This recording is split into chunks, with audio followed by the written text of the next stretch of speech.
Welcome to our channel. Today we how to subscribe to Trello for Agile marketing boards. Quick tutorial step by step clearly. Open your web browser and go to the Trello website. If you already have an account, click on the Login button. Enter your email and password, then click Login. If you don't have an account, click on Sign Up to create a new one. Follow the prompts to enter your details and complete the registration process. Once logged in, navigate to the home page. Click on Create New Board to start your Agile marketing project. Choose a name for your board that reflects your marketing goals. Select a background color or image if you'd like to customize your board. Click Create Board to finalize your new board setup. Next, you will see options to invite team members. Enter the email addresses of your teammates to collaborate on this board.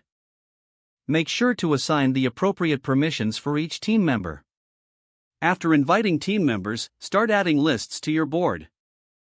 Consider creating lists for tasks such as to do, in progress, and completed. Now, add cards under each list to represent. You can include due dates, checklists, and attachments within each card. In the menu, find the Show Menu option if it's not already open. Scroll down to find more, then click on it. You can manage your subscription settings in your profile preferences. That's it. You can begin organizing your marketing strategies effectively. If the page does not load, refresh the browser or try again in a private or incognito window. Make sure you are using the correct email address, then retype it carefully to avoid small typos. If your password is not accepted, use the reset option and create a new strong password you can remember. Check your spam folder for verification or security emails, then complete any requested confirmation steps. Enable two-factor authentication if available to improve account security and reduce unauthorized access risk.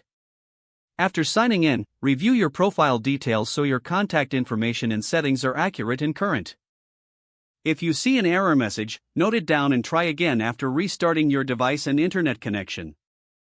Log out when you finish, especially on shared devices, to keep your account and payment information secure. Don't forget to like this video and subscribe to our channel for more step-by-step tech guides.